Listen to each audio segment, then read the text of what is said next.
estudantes, a mais uma aula dos nossos aprofundamentos, né? Onde a gente está aqui para bater um papo e justamente aprofundar os nossos conhecimentos, porque justamente a ideia é sairmos daqui futuros cientistas, não é mesmo? E aí, para a gente continuar a nossa aula, a gente teve na última aula de desenvolvimento 1, hoje vamos para a aula de desenvolvimento 2, né? E para a gente realmente, efetivamente começar a nossa aula, vamos fazer aí, recapitulando, aonde estamos, quem somos e de onde vamos, para onde vamos, né? Então, estamos falando aí do nosso aprofundamento, né? Que é a cultura do solo do campo à cidade, a nossa unidade curricular é o indivíduo e o ambiente, e o nosso componente são os aspectos socioculturais da alimentação. Estamos na atividade 3, desenvolvimento 2, né? Como vocês podem ver aqui atrás de mim, sempre tem resumo do componente, as habilidades dos eixos estruturantes, que é a investigação científica e processos criativos, e também as habilidades específicas das ciências humanas e sociais aplicadas, tá? E aí, passando toda essa recapitulação, a gente começa efetivamente o nosso conteúdo. Então, o que acontece? Na aula passada, a gente falou sobre aí os processos de aculturação e assimilação e como eles, né, construíram, querendo ou não, toda a sociedade, né, todo o planeta, mas também o nosso Brasil lindo e maravilhoso. E aí, a gente falou sobre como justamente essa miscigenação, mas não só miscigenação, mas esse contato, né, que a gente teve ao longo da nossa história dos povos nativos com os colonizadores portugueses, né, e aí a gente viu como esse processo de aculturação é uma aculturação direta e principalmente imposta, né, não foi algo que aconteceu por um contato de amizade, um contato good vibes, foi algo imposto.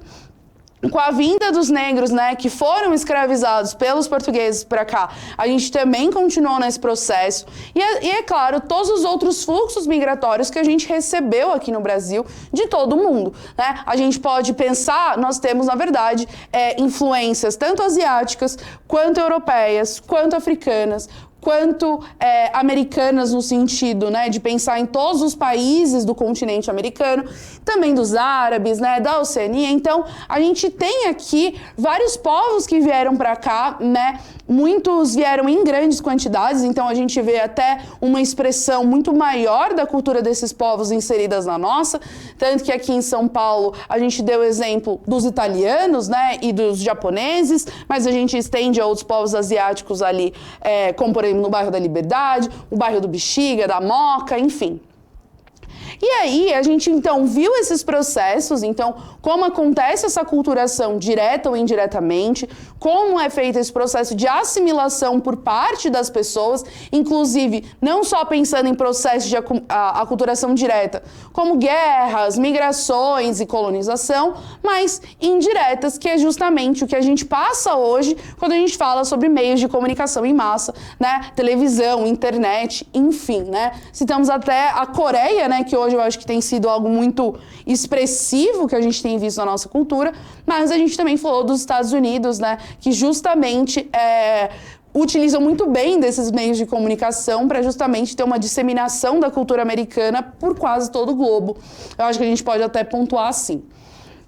E aí, a gente estava falando sobre esses processos, mas esses processos eles acabam culminando em uma outra coisa, que é a identidade cultural. A gente falou sobre identidade pessoal, sobre formação da identidade, e agora a gente vai falar sobre identidade enquanto formação de uma identidade dentro da própria sociedade. A gente falou na socialização sobre como nós individualmente criamos a nossa identidade, mas agora é como nós, enquanto país, enquanto etnia, também criamos. A identidade cultural, ela pode ser definida como um conjunto de elementos que vai fazer com que o povo se reconheça como grupo, criando uma identidade para aquele grupo e diferenciando ele de outros grupos, né? Nesses elementos a gente pode falar sobre a língua, sobre a religião, arte, ciência, né? E toda a produção cultural, incluindo valores morais. Então, vamos parar aí nesse primeiro parágrafo. O que isso significa? A gente falou sobre a nossa identidade. O contato que a gente teve com as pessoas ao longo da nossa vida faz com que a gente viva numa constante construção da nossa identidade, né? E que com isso nós somos um reflexo de todas as nossas vivências e isso é o que faz com que cada um de nós tenha a sua identidade e ela seja única. Porque só eu, Fabiana, passei pelas situações em que eu passei, só eu tive as experiências que eu tive, ou mesmo que você fale, a gente estudou na mesma universidade, a gente passou pela mesma experiência. Mas a maneira com que eu li e interpretei essas experiências é diferente da maneira que você leu e interpretou. Então, a gente pode dizer que a formação da nossa identidade é justamente esse contato que a gente tem ao longo da nossa vida, né? Principalmente por causa que a nossa identidade também é com base na relação com o outro. É com base no outro que a gente cria a nossa identidade. A identidade cultural, ela também tem essa mesma ideia. Ela é a maneira com que nós, como um povo, olhamos para nós e nos diferenciamos do outro. Então, enquanto na minha identidade, eu, Fabiana, estou me diferenciando do outro, que pode ser você, quando a gente fala de identidade cultural, a gente está falando sobre nós como um povo, nos diferenciando do outro povo, de outro povo, né? E aí a gente tem aí diversos povos que a gente pode usar como exemplo. Só que essa identidade cultural, ela justamente tem a ver com a maneira com que essas pessoas que vivem dentro dessa cultura se enxergam. Então, quando a gente fala, por exemplo, sobre uma identidade cultural brasileira, a gente está falando sobre quais elementos fazem com que eu olhando para você e você olhando para mim, a gente se identifique, a gente olhe um para um outro e se reconheça. E não é um reconhecimento total, porque obviamente quando a gente fala do Brasil, que é um país muito grande e muito plural, é óbvio que não é 100%, né? Que eu olho para você e eu vejo em você um espelho de quem eu sou. Mas eu olho no outro e eu me identifico, eu me entendo com o outro. A gente compartilha tantos significados, aí a gente puxa lá do começo, de quando a gente falou que culturas são teias de significados tecidas por nós mesmos, né? Enquanto sociedade. Esses significados que a gente teceu enquanto sociedade, a gente compartilha. Então, eu olho para o outro e eu identifico no outro, né? Eu me identifico no outro enquanto uma identidade que parte da nossa cultura. E isso, por exemplo, está relacionado à língua. Então, por exemplo, a gente vê vários vídeos na internet, Reels, enfim, a gente pode pensar aí nas plataformas, da galera falando assim, como reconhecer um nordestino na Disney? E aí ele fala lá alguma gíria, alguma coisa, e aí as outras pessoas que entendem aquilo que ele tá falando, vão lá, reagem àquilo e ele falou, tá vendo? A gente consegue reconhecer. Eu lembro desse do nordestino, eu só não lembro exatamente qual era a gíria ou a palavra que ele usou. Mas era meio isso. Aí, tipo, como reconhecer um paulista em tal lugar? E aí ele olha e fala assim, tá vendo? Ó, todo mundo que tá do lado esquerdo da escada rolante, isso aí é paulista ou não é paulista. Então, esses elementos que fazem com que em qualquer lugar do mundo você olhe para aquela pessoa e fala, eu me reconheço nela. Eu olho para ela e eu me vejo nela também, né? E é importante isso, não é 100%, nós temos as nossas identidades, tanto pessoais quanto os nossos regionalismos. Mas eu olho para aquela pessoa e falo, brasileiro, nós, estamos junto. É exatamente isso que a gente considera uma identidade cultural, porque a gente compartilha uma língua, que é o português, tá? E aí você vai falar, bom, a gente compartilha isso com Portugal e com outros países da África, como Angola. Por exemplo, é muito mais fácil a gente olhar para um português de Portugal e ter uma relação de olhar para ele e ter mais identificação do que quando você olha, por exemplo, para um francês. Porque a gente compartilha a língua. Mas ainda assim, a gente não compartilha uma cultura com ele. Então não é a mesma ideia. A gente compartilha apenas uma parte da nossa língua. Muito importante, por causa que o português, mesmo se você olhar no Brasil, em Portugal ou em outros países, não é o mesmo português. A gente tem diferenciações culturais. Tá? A religião, então, a gente olhar para as pessoas e ver as mesmas crenças, os mesmos ritos, e isso não necessariamente precisa ser algo específico de uma religião, mas pode ser em crenças que são compartilhadas, né, dentro de uma mesma sociedade. A arte, a ciência, né? A arte é um ótimo exemplo. Você vai num lugar, e isso a gente vê muito vídeo, de tipo, a galera tá visitando outro país e fala, menina, eu ouvi um pagode, reconheço esse pagode, minha casa, vou até lá porque deve ter brasileiro. Isso é uma maneira com que a gente se reconhece pela nossa própria produção artística. Você tá em um lugar, você ouve um samba, fala assim, isso aqui soa igual a minha casa. Deixa eu ir lá ver, porque provavelmente eu vou encontrar brasileiros com quem eu compartilho todas essas culturas, com quem eu me identifico. Por isso que quando a gente fala de, você vai para outro país e você tem esse choque, você, por mais que fique lá por muito tempo, você não vai necessariamente olhar para o outro e ter essa total identificação, é porque justamente essa identidade sua cultural está atrelada ao lugar de onde você veio, ao lugar onde você foi socializado. Tá? Por isso que quando a gente fala assim, às vezes a criança nasce aqui, aí ela com 1 mês de vida vai morar em outro país. E ela vive a vida dela inteira em outro país. E o único contato que ela tem com a cultura brasileira é em relação aos pais. Mas é algo muito pontual, porque, vamos dizer, os pais, eles ocupam uma parte da sua vivência. Mas todas as outras vivências que você tem é em outro país. Se essa criança vem pra cá, por mais que às vezes ela saiba falar português, ela entenda um pouco da nossa vivência, ela não vai olhar pra gente e se identificar aqui. Porque a identidade que ela criou, a identidade que ela conhece, onde ela foi socializada, tá a quilômetros daqui. E isso não faz tanto sentido.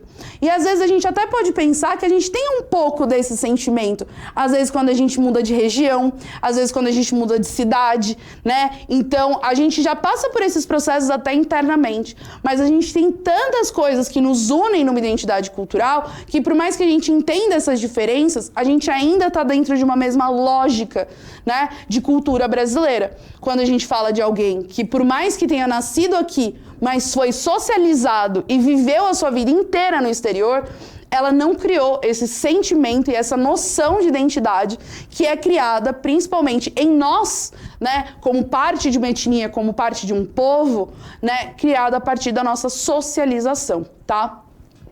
E aí, a gente até pode pensar que, assim, pode parecer super fácil a gente pensar em definir uma identidade cultural. Então, parece fácil, mas não é fácil. Por quê? Porque, da mesma maneira que a nossa identidade pessoal muda ao longo da nossa vida, a identidade cultural de uma etnia, de um povo, ela também se modifica com o tempo e com a personalidade de cada sociedade. Então, se a gente vê aqueles filmes de época, novela de época, da época, sei lá, 1800 e alguma coisa aqui no Brasil. São brasileiros? São. A gente olha pra eles e você se vê neles, você reconhece aquilo que eles estão fazendo? Não. Você olha pra eles e você fala assim, cara, mas isso é estranho, não é assim que a gente vive, não é assim que eu penso. Por quê? Porque a identidade cultural, ela também é modificada ao longo do tempo. Várias coisas que eram consideradas certas, que eram praticadas há 200 anos atrás, não são as mesmas praticadas hoje em dia. Então, essa modificação que a gente tem da sociedade de não se... de olhar, às vezes, para o nosso passado e não se reconhecer, é por causa que, muitas vezes, essa identidade cultural, assim como a nossa identidade pessoal, ela é dinâmica, ela muda. Eu acho que...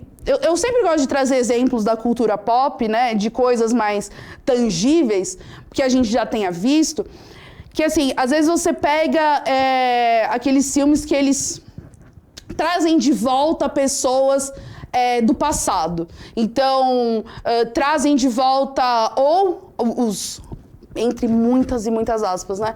Os homens das cavernas, eu só tô pegando esse recorte porque é como é apresentado em filmes, né? Mas eles pegam o homem das cavernas e jogam pro tempo de hoje. Não importa, pode estar no mesmo local geográfico que aquelas pessoas estão vivendo. aquela pessoa não se reconhece. Quando você pega aqueles filmes onde eles pegam alguém e jogam para um futuro, ou eles jogam para o passado, aquela pessoa olha em volta e fala assim, gente, eu não me reconheço nesse lugar, mas eu, teoricamente, estou no mesmo lugar que eu estou. Isso é porque a nossa identidade, ela muda. Mas mesmo assim, muitas vezes nesses filmes, quando a gente fala dessa pessoa ir para o mesmo lugar, algumas coisas ela ainda reconhece. Porque justamente a gente estuda a história do nosso povo, a gente estuda a história da nossa ancestralidade. Então a gente também consegue reconhecer esses elementos de identidade cultural, mas a gente não vai se identificar com aquela época, porque essa identidade, ela se modifica.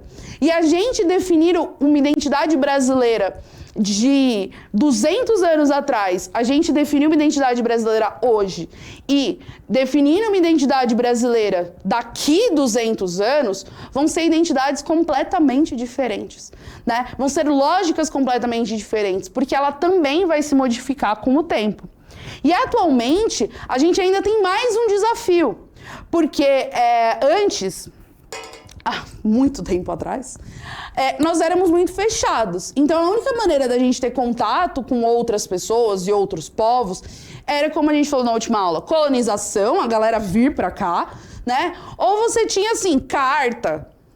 Enfim, se você for pensar, a TV, eu acho que ela chegou no Brasil, eu posso estar errada, então... peguem essa informação com parcimônia.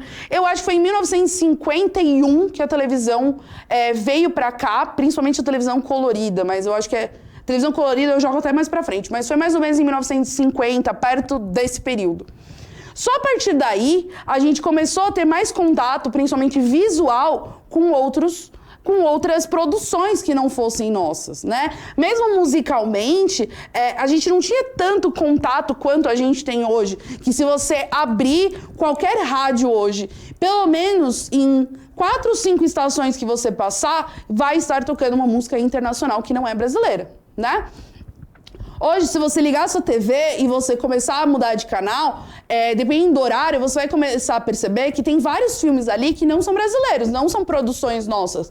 Filme americano. Hollywood, gente. Hollywood. Não vou nem adicionar outro país, porque Hollywood, né? Porque filme de outro país a gente até considera cult. Porque, é um filme francês. Filme francês é cult. Filme para que a gente assista é filme americano, né? Então, com esse processo hoje da globalização, a partir da qual a gente vai formar uma cultura de massa, que a gente vai falar, e aí o cultura de massa a gente vai falar provavelmente só na próxima atividade, eles vão estabelecendo padrões culturais espalhados pelo mundo. E aí é nesse ponto que eu falei para vocês.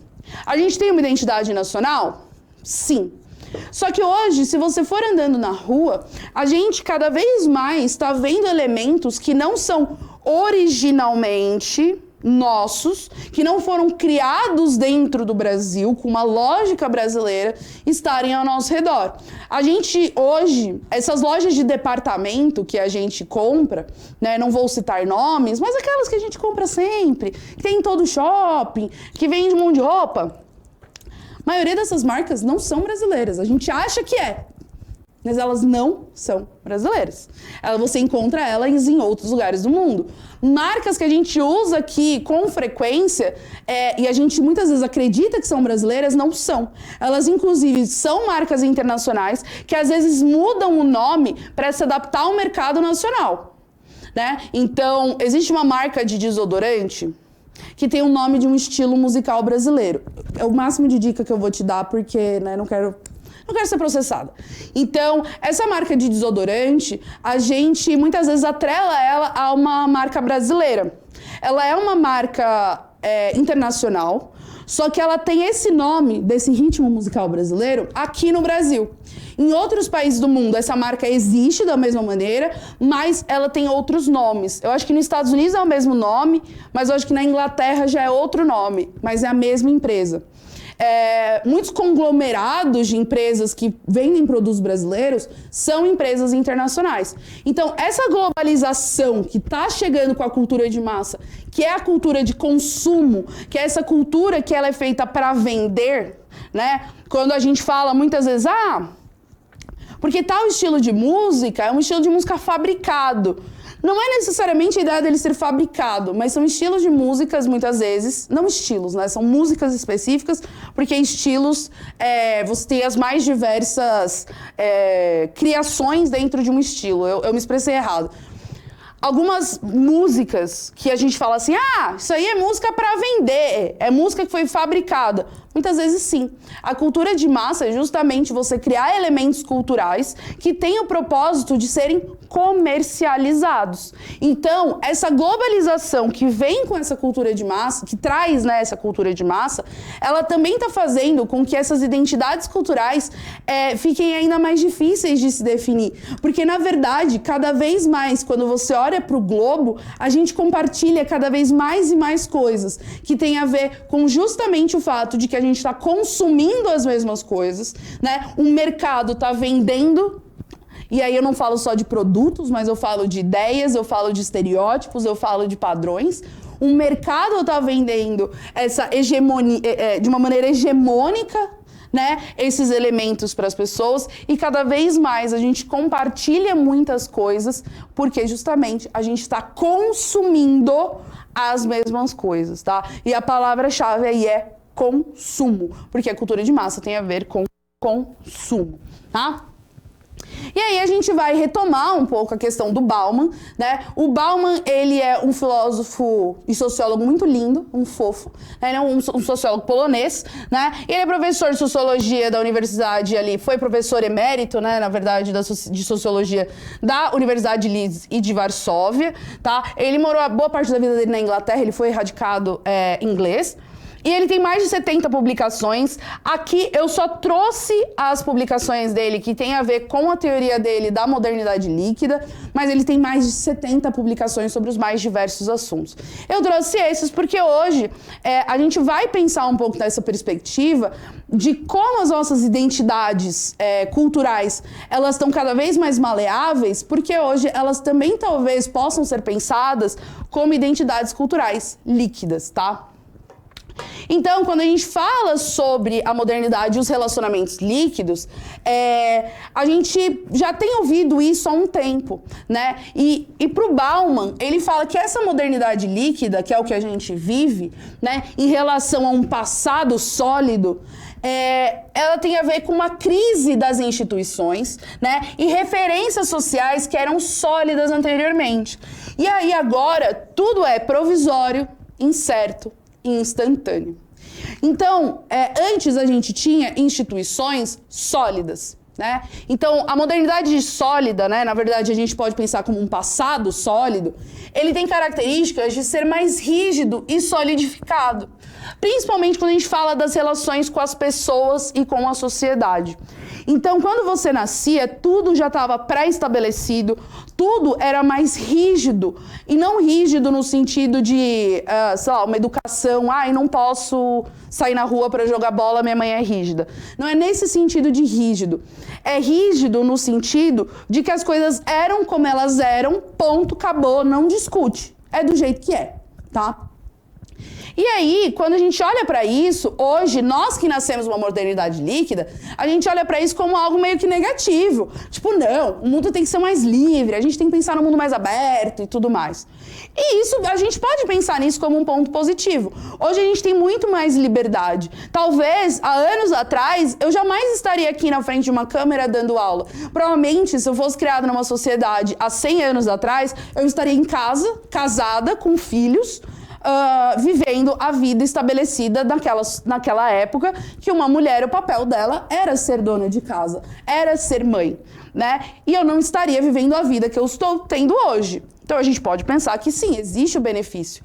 Mas ao mesmo tempo, quando a gente olha para essa sociedade sólida, ela também tem um ponto positivo, porque o fato de a gente ter algo muito claro e estabelecido na nossa mente e na nossa sociedade faziam com que a gente tivesse tanto uma sensação, vou até juntar aqui, uma sensação de segurança maior e relações mais sólidas. Então, as relações que a gente construía ao longo do tempo, a gente tinha plena certeza que eram relações que iam durar para o resto da nossa vida. E hoje, cada vez mais, a gente tem relações que duram o tempo que muitas vezes a convivência dura. Então, é muito comum você ouvir pessoas mais velhas, e aí, pegando o Bauman como exemplo, pessoas com seus 80 anos, falarem de amigos que eles têm desde a infância.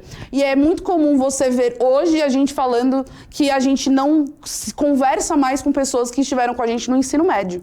No caso, você ainda está no ensino médio. Então, pessoas que, por exemplo, a gente passou a nossa infância com elas, hoje a gente já não tem mais esse contato. E a gente não sabe como vai ser o mundo daqui 2 anos. Você tem certeza que a profissão... E assim, não é para fazer terrorismo, tá? É pra gente refletir. Você tem certeza que daqui 10 anos a profissão que você escolheu, ela vai continuar existindo? Ela vai continuar existindo nos moldes que você conhece ela hoje? Você tem certeza que tudo que você vive hoje vai continuar existindo da maneira que existe daqui 10 anos? A gente não tem essa certeza.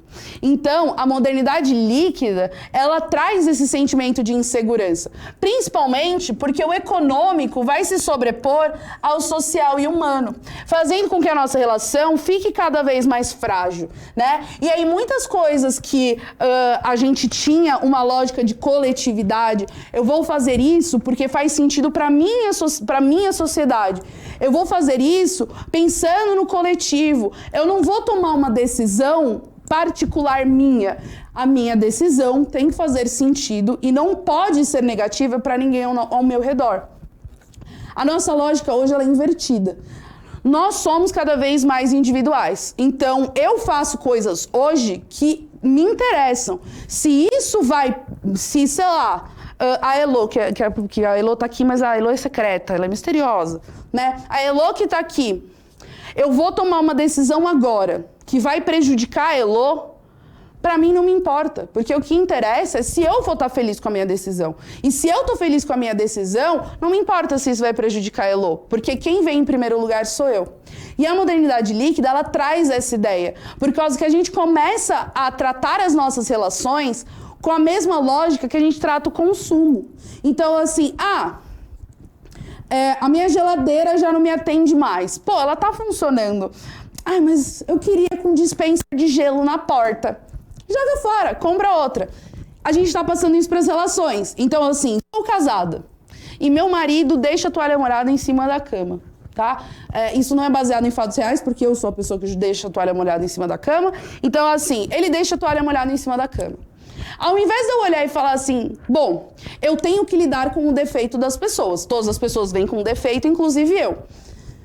É uma coisa que eu vou ter que conviver. Ele tem que conviver com os meus defeitos, eu convivo com os deles, a gente não vai chegar num acordo, então é isso. Eu tenho que conviver com isso e ele com outra coisa. A gente troca como se fosse uma geladeira. Aquele meu amigo me desapontou uma vez. Ele fez algo uma vez que eu não gostei, que me machucou. Não serve mais pra minha vida. Descarto. Né? E eu não tô dizendo de relações problemáticas, eu não tô falando de relações tóxicas, eu não tô falando de relações abusivas. Eu não tô falando de coisas que chegam num extremo do problema. Eu tô falando de, sei lá, seu amigo deu uma mancada com você. Acontece. Eu não tô falando de uma mancada grave, né? Uma mancada. Várias vezes a gente olha e fala assim, você acredita? Ele fez isso comigo. Não é mais meu amigo, porque eu não quero esse tipo de pessoa perto de mim. Mas às vezes foi um erro, às vezes foi uma mancada. Às vezes você já deu essa mancada com alguém. Então, essa modernidade líquida que a gente fala que afeta a gente, ela também vai ter esse reflexo na sociedade, porque nós somos a sociedade, né? E a sociedade, ao mesmo tempo, somos nós. Então, se a gente também está dentro dessa lógica e a sociedade vive nessa lógica, significa que, inclusive, a nossa identidade cultural, ela também está se modificando o tempo todo. Quer dizer que cada vez mais é mais difícil a gente olhar e conseguir definir uma sociedade ou definir uma identidade, porque isso cada vez mais está se perdendo. Além de a gente hoje não estar mais pensando nesse aspecto coletivo, que é essa ideia que o Bauman traz do individual versus coletivo, esse fluxo de consumo e dessa lógica de que a gente está sempre mudando, sempre consumindo, sempre querendo mais, isso também vai afetar em como a gente se organiza enquanto povo e enquanto sociedade, tá? E aí, A gente tinha ainda algumas coisas, só que tem 15 minutos no cronômetro, mas a gente já falou sobre isso, né? A gente falou sobre identidade, indivíduo versus coletivo, então isso tá tudo bem. E aqui eu deixei o vídeo do Bauman, que é uma entrevista dele mesmo, que que vocês assistam, tá? Para vocês aprofundarem e entenderem um pouco melhor sobre essa questão da identidade nacional com a modernidade líquida, tá? A gente vai continuar falando sobre identidade cultural aí, à vista de outros autores também. Então, espero que vocês tenham curtido, que eu já passei do tempo aqui. Não esqueçam de avaliar a nossa aula e a gente se vê na próxima.